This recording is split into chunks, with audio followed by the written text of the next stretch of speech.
Well, for the first time in many weeks, Dalton trustees and Mayor Tiffany Henyard held a public meeting together, but not at Village Hall. And Micah, tonight was a special board meeting because business has not gotten done at two previous meetings. So that's some progress there, but this meeting was not without its fair. Tiffany Henyard, the so-called super mayor of Dalton, Illinois, has become the center of a scandal that seems tailor-made for a reality TV show.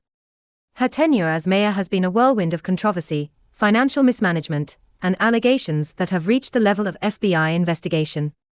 Henyard, elected in 2021, promised to clean up the small town and usher in an era of reform and transparency. However, what followed has been a tale of corruption, petulant rivalries, and fiscal disaster, leaving Dalton residents and officials reeling. When Henyard first took office, she presented herself as a tough, no-nonsense leader who was determined to turn Dalton around. The town had long suffered from underfunded schools, crumbling infrastructure, and a lack of effective leadership. Henyard's promises were met with hope, but soon the reality of her leadership began to surface. Instead of revitalizing the town, she quickly led it into financial turmoil. In 2024, the Dalton Board of Trustees, alarmed by the rapid deterioration of the town's finances, enlisted former Chicago Mayor Lori Lightfoot to conduct an investigation into Henyard's handling of public funds. The findings of the investigation were nothing short of shocking. According to the report, Dalton's general fund balance, which had been a healthy $5 million in 2022, had plummeted to a staggering deficit of nearly $7 million by 2024. The investigation revealed that taxpayer money that was supposed to be used for essential services and community projects was being spent recklessly. Henyard's spending habits were described as extravagant and irresponsible, with funds used for lavish vacations, stays in high-end hotels, and extensive shopping sprees, all at the town's expense. The community that had hoped for reform was now watching in disbelief as their hard-earned tax dollars were frittered away. Adding to the financial disaster was the issue of unpaid vendors. The town racked up millions of dollars in outstanding payments, with checks reportedly printed but never mailed. Local businesses that had once trusted Dalton to fulfill its contractual obligations were now left in financial limbo. Some of these vendors, unable to pay their bills, were forced to close their doors. This situation severely strained Dalton's relationship with local businesses and deepened the growing sense of mistrust between the community and its leadership. The growing financial disaster was compounded by another troubling revelation: excessive overtime pay within the Dalton Police Department. It was discovered that certain officers were receiving outrageously large overtime payments. One officer, who earned a little more than $80,000 annually, received $14,800 in overtime. Another officer, who made just $3,515, received $127,000 in overtime pay. Critics speculated that these officers, rather than serving the community, were tasked with providing personal security for Henyard, shielding her from the mounting public backlash. This fueled accusations of corruption and misuse of power, further eroding the community's trust in their mayor. As these revelations came to light, the fallout was swift and severe. Dalton residents, already frustrated by the state of the town's infrastructure and public services, were now demanding accountability. Town hall meetings became a forum for public outcry, with citizens calling for Henyard's resignation and urging the Board of Trustees to take action to restore financial stability and transparency. Despite the mounting pressure, Henyard remained defiant. She refused to step down, dismissing her critics as political adversaries intent on sabotaging her progress. In a Facebook Live session, Henyard compared her struggles to those of historical civil rights leaders, claiming that opponents did not want to see a strong black woman in power. This defiant attitude only served to alienate more residents, who felt she was more concerned with consolidating power than addressing the town's pressing issues. The situation took an even more bizarre turn when reports surfaced that Henyard had spent tens of thousands of dollars using the town's credit cards. One of the most startling charges was a $43,000 spending spree on Amazon in a single day. Other questionable purchases were made from retailers like Wayfair and Walgreens, yet no receipts were provided, raising serious concerns about the legitimacy of these expenditures. Henyard's response was to bring criminal defense lawyers to village board meetings, and to change the locks on Village Hall several times, effectively locking out the trustees from accessing vital government spaces. This obstructionist behavior led to a standoff between Henyard and the board, with trustees like Chris Gonzalez and Carmen Carlisle accusing her of financial mismanagement, lack of transparency, and undermining democracy itself. The trustees, locked out of their offices, found it nearly impossible to perform their duties, while Henyard continued to control the narrative. Instead of addressing the mounting criticisms, she framed them as political attacks designed to undermine her administration. But to the residents of Dalton, Henyard's actions appeared to be more focused on shielding herself from scrutiny than solving the town's problems. The financial mismanagement continued to unravel as further investigations revealed even more egregious spending. Henyard's once promising administration had become a cautionary tale in small-town politics. Her critics painted her as a leader more interested in maintaining power and indulging in personal luxuries than in fulfilling her campaign promises to restore Dalton's finances, and the situation only worsened when a report by Lori Lightfoot's team revealed that the village's general fund had dropped from a $5 million surplus to a $7 million deficit during Henyard's tenure. The report suggested that funds meant for community projects were being diverted for personal use, and residents began to question how much longer Henyard could continue to govern under such scrutiny. Adding to the drama, Henyard was facing legal challenges on multiple fronts, including an eviction lawsuit from her landlord. Henyard, who was living in a home she had leased, had not paid her rent since August.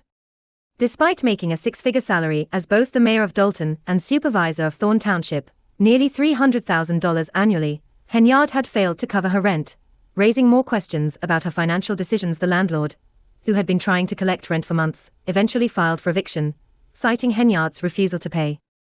This new legal issue only added to the growing public outcry against her. Dalton residents were left asking why Henyard, who made so much money, was dodging her rent payments while overseeing the financial collapse of their town. In the midst of all this, Henyard continued to deflect criticism, often lashing out at those who questioned her. During one public meeting, she accused fellow trustees, who were also black, of betraying her because she was a black woman in power. She claimed that they were grandstanding and undermining her efforts to lead the town. Her comments were seen by many as an attempt to shift the focus away from her failures and onto issues of race, using her identity to deflect from the real concerns of Dalton residents. As the scandal continued to unfold, the residents of Dalton were left to deal with the aftermath.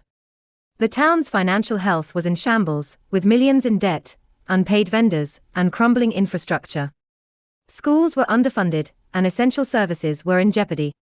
Residents like Andrea Mai expressed their devastation, noting that senior citizens in the town were struggling to afford basic necessities, while their tax dollars were being squandered. The situation in Dalton had become a tragic scenario, one that showed no signs of improving as Henyard's leadership grew more erratic and controversial. The FBI investigation into Dalton's finances seemed to be gaining momentum, and many were left wondering how much longer Henyard could hold on to power amid mounting legal challenges and public outrage. In the end, Henyard's tenure as mayor has become a cautionary tale about the dangers of unchecked power and the consequences of putting personal interests above the well-being of the community. Her story is one of broken promises, mismanagement, and scandal, leaving Dalton in a precarious position and its residents searching for a leader who can restore faith in their government. Whether Henyard will face the consequences of her actions remains to be seen, but one thing is clear: Dalton's turbulent journey under her leadership is far from over. We'll be seeking arrests for individuals involved.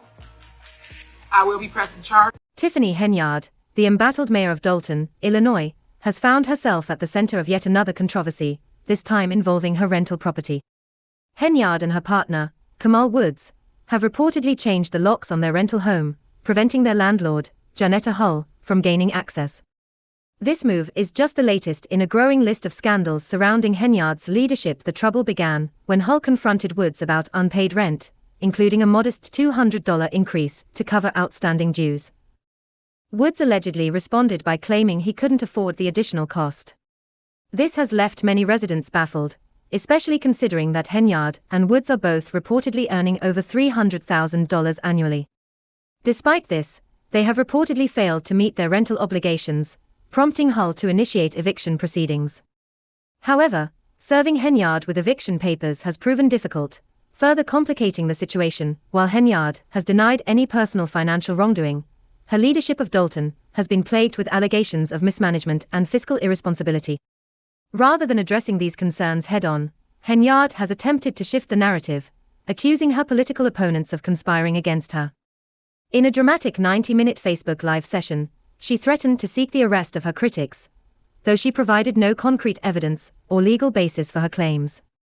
Her broadcast, filled with vague promises to press charges, showcased her defiance in the face of growing opposition, but critics argue it was just another attempt to divert attention from her own failures. As the financial crisis in Dalton deepens, residents have grown increasingly frustrated with Henyard's leadership.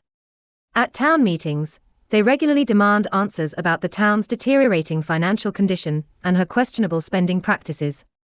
Under her watch, Dalton's once thriving general fund has fallen into deficit, with allegations that taxpayer money is being used for personal luxuries rather than essential public services. Crumbling infrastructure, unpaid vendors, and reduced municipal services have only exacerbated the sense that the town is in disarray. Despite these mounting issues, Henyard has shown no signs of stepping down. In fact, she has already announced her intention to seek re-election in 2025, a move that has left many in the community incredulous and outraged. During a recent board meeting, one frustrated resident directly asked, "Why won't you step down?" a question that reflects the broader sentiment in Dalton. Henyard, however, remains steadfast in her belief that she can retain power, even portraying herself as a victim of political sabotage rather than a leader at the center of controversy. Her confidence, despite the town's worsening financial outlook and her personal legal troubles, has become a point of contention. Many critics suggest that her insistence on running for re-election may be driven by a desire to protect herself from potential legal consequences. Henyard's administration has already faced scrutiny from state agencies, watchdog groups, and even the FBI, which is reportedly investigating the town's financial discrepancies. Meanwhile, her strained relationship with the village board continues to escalate. Trustees like Chris Gonzalez and Carmen Carlisle have been vocal in their criticism, accusing Henyard of bypassing board approvals and operating without transparency or accountability. Board meetings have become increasingly contentious, with heated exchanges and procedural disruptions. Both sides accuse each other of undermining the democratic process, and Henyard's resistance to accountability only fuels the growing tensions. Clown! We will continue to speak out against wrongdoing. Why won't you step down? Tiffany Henyard has built her political career on bold moves and even bolder rhetoric, and despite the mounting controversies, she remains confident.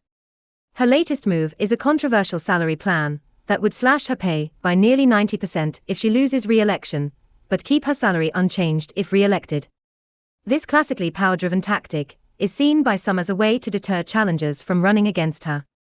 While the move may seem desperate, it could actually work in her favor by making a re-election bid less appealing to potential rivals. However, Dalton's problems continue to escalate under Henyard's leadership. The town is grappling with a water crisis, marked by frequent water main breaks, which Henyard attributes to budget cuts. Residents are growing frustrated, not only with the town's deteriorating infrastructure, but also with the lack of police presence in their neighborhoods. While many acknowledge that Dalton's police force is doing its job, there is widespread concern over Henyard's personal security detail, which some feel is prioritized over protecting the residents. One community member, Brittany Norwood, expressed frustration, saying, "You're assigning all of them to be with you when they should be out here protecting the residents." The frustration isn't confined to Dalton's residents. Henyard's colleagues on the village board are equally upset. Several have taken legal action against her, accusing her of forging checks and withholding financial records. Trustee Jason House, who is running against Henyard in the next election, has become one of her most vocal critics. He is part of a group of trustees known as the Clean House Team, which is determined to unseat Henyard and restore order to the town. Despite the growing criticism and legal challenges, Henyard shows no signs of stepping down. She has made it clear that she's in this for the long haul, even comparing herself to former President Donald Trump, claiming she'll win re-election in a landslide, just like he did. This bold comparison suggests that Henyard sees herself as a political outsider fighting against the establishment, although whether that's true remains up for debate as Dalton's financial situation continues to spiral. Henyard's leadership is under intense scrutiny. The FBI is investigating the town's financial discrepancies, and the upcoming election will determine if Henyard's tenure as super mayor is coming to an end. Meanwhile, her landlord is still waiting for that overdue rent check, and residents of Dalton continue to demand answers. The next chapter in this dramatic saga will unfold in the coming months, and it's clear that Henyard's time in office is far from over, at least not without a fight. Residents and political observers alike are keeping a close eye on Henyard's re-election campaign as the situation continues to develop. Will Henyard manage to retain power, or will the mounting scandals finally catch up with her? Only time will tell, but the battle for Dalton is far from over.